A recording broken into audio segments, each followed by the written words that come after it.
All right, good afternoon, well, good morning, everybody. Not afternoon anymore. This is WSAN Radio, the Soul of America and beyond. I'm your host, Ron G. We have a very, very special guest with us today. I mean, I did not know all this information. You know, your roots are in East Austin, and you have spent more than 10 Yes, yes. years working with youth, helping students grow through some things. And, you know, that's what got me, you working with youth. And then I started reading on. She's also accomplished musical theater performers with credits include The Wiz, White Christmas, Dream Girls, where she played Effie White. She is also the founder of AIM, Higher Natural, a business focused on etiquette. Really, I like that health and wellness style, beauty and social emotional learning for adult students. Oh man, welcome, young lady, and tell us a little more about yourself. Start off with that name, because I don't want to pronounce it wrong. I know but start off with that. My name is Alenzia Avoy McKinney, and I grew up in East Austin, but I also have deep familial roots in San Antonio as well. I graduated from Theodore Roosevelt High School. Come on, Rough Riders, whoop Yeah. whoop. And so I have learned a lot from my experiences and getting to know the history not only of Austin, but of San Antonio as well, and how those two things mix and migrate when it comes to how we feel about ourselves and how we raise our children and the social standards that we keep for ourselves. I think they're deeply related.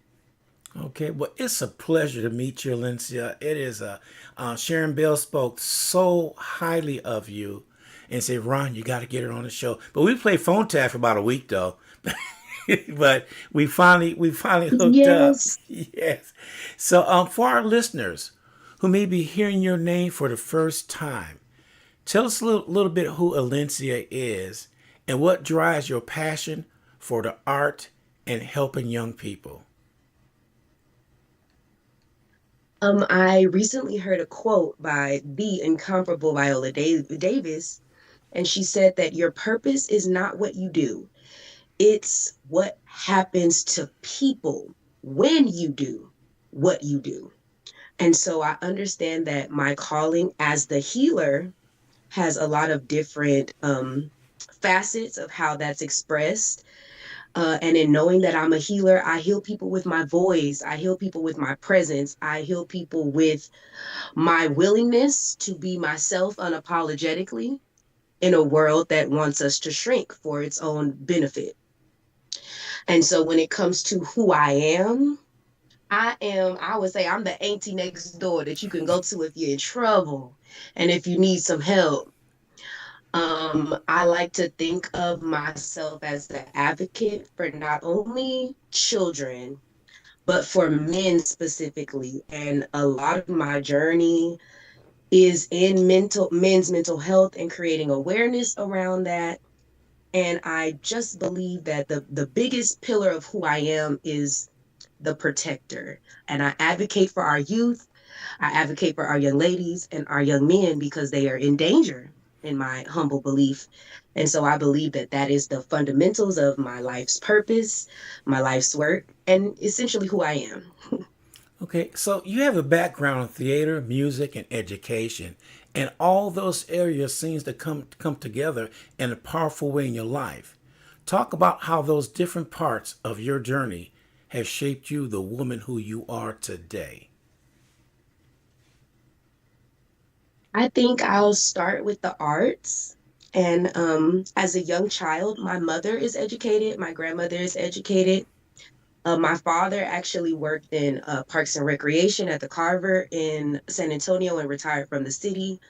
So I have had access to a lot of privileges when it comes to being taught the arts and being able to be immersed in environments that were very diverse.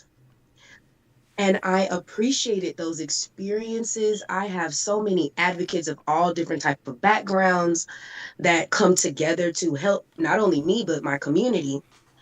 but I was forced to see how stigmatized racism, how even prejudice can be present in the arts. And that was something that I had to wade through as a child in the arts, is finding out that even though the youth are in solidarity and it feels good to be a child and we are in a world where we are included more, the systems that I was, and I'll give y'all a perfect example. My mother to this day is a little upset about this turn of events, but I was the lead in a play in middle school at Fulmore Middle School here in the Austin area. And because I was talented, you know, you normally choose a show around your most talented person and you give them the lead. So my mother thought it was peculiar that we didn't do Cinderella or something normal. We did The Ransom of Emily Jane, which was about a country bumpkin mother and her two sons who kidnap a white girl and learn that that wasn't right to kidnap her, and they all fall in love. And as a child, I did not understand why my mother was triggered for me to come home and ask her for a country bumpkin outfit with holes in it. I didn't quite understand why she was put off with that. But as I worked with this director moving into high school, I had the theater president the next year when I moved to high school. I had the theater president come to show me like audition forms where I outperformed all of my peers. And normally that would denote that I would have gotten the lead, but that wasn't the case. And her as a child, she was confused, upset, and we had no choice but to understand that we understood that the adults are moving in favoritism and racism. And she Yes. actually created a glee club for me to be able to express who I am and the talent I have. So I do think that even being in the arts, being a child, and I'll just wrap it up because I know all the Black people will be able to understand this. And I am going to throw them under the bus a little bit. But at Roosevelt High School, my senior year, we did a production of The Wiz. And I love everybody who's a part of it, but our Dorothy was not brown. She was not Black in no case and state of the matter. And so, as a Black child going out for that audition, knowing I'm the best, knowing that I am Diana Ross, and that's not how it played out, that did have an effect on my self esteem, but it also had an effect on how I view the world. I understand that this is just how things are. Maybe this is the beast of capitalism itself, Mm-hmm. not what's right, but what can sell. And I kind of conscribe to it as well. Maybe I was. Who else could play Michael Jackson? You know, I was cast as the Scarecrow. And so there are a lot of things that happen to children in their growing up.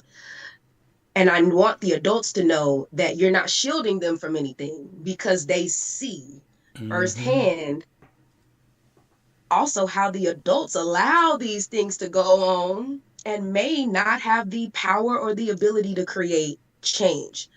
So I do think like growing up in the public education system gave me a first eye view on things that are not like, I didn't have a lawsuit, like I didn't have all the fundamental things you need for a case, but this is underlying prejudice.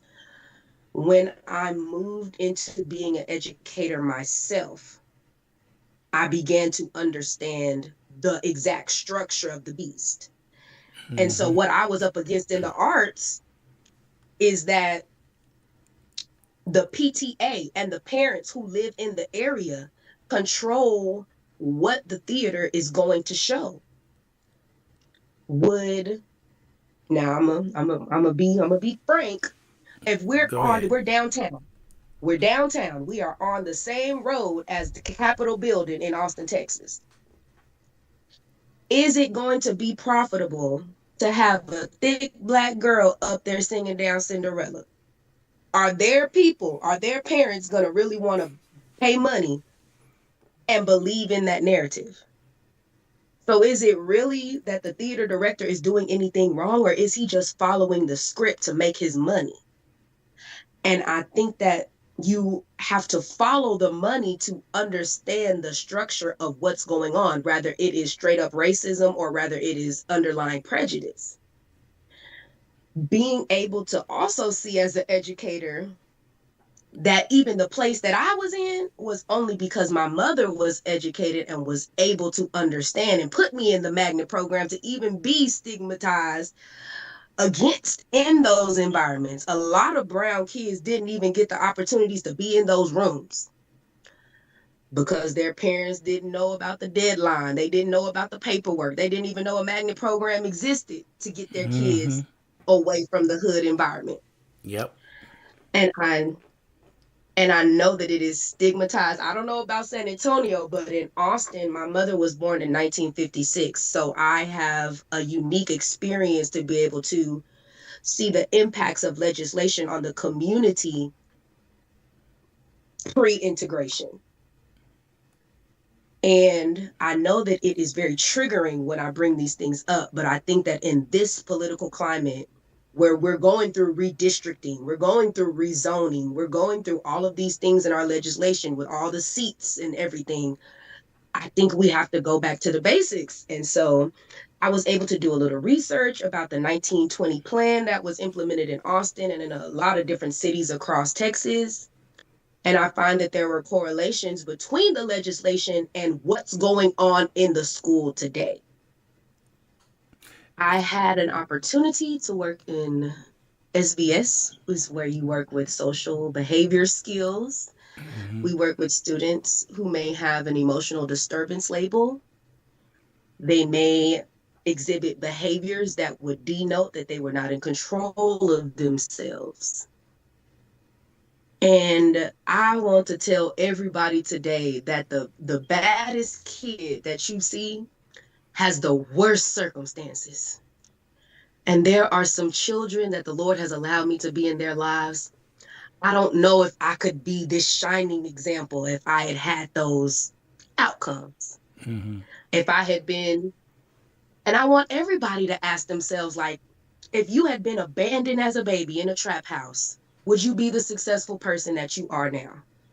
If you had a mother who didn't have the tools to be able to protect you from violence and sexual assault, would we be able to be the people we are today? And I know for me personally, the answer is no. And some of these impoverished life starts that people have, it really is legislated all the way going back from Jim Crow. And I had to decentralize thinking that being educated gives you a privilege over other Black people or again, above other people in general. And I Yeah. do think that that is the biggest takeaway I took from that experience, is that these babies are just lacking love, lacking guidance, lacking protection, lacking mentorship. Um, I hate to throw the Black church in here, but there was a debate on my little social media about the little musicians not knowing the old hymns. And I've noticed that them old mothers that would snatch them men up and have them at the piano and hit their fingers with some rulers if they didn't do it and tell them they was going to do it for God and coordinate with Mm-hmm. your mama and make you do it. I feel that there is a disconnect. Connect. Somehow we got disconnected with the mentorship. And I think that the most powerful people that I have met, they had someone to show them. And I do think that the mentorship in the Black community, at least in Austin, I know how it was legislated. And I believe that if you break it down in any city, that you would find the same roots and pillars of injustice when it comes to the systemic oppression. Because I am attuned to how all of these things affect me, I am aware that what I'm talking about right now, that is the pillar of who we are as people. Even not just Black people, I'm talking about white, all different type of people who make up the American lens. This is a part of the story that we have to be honest about.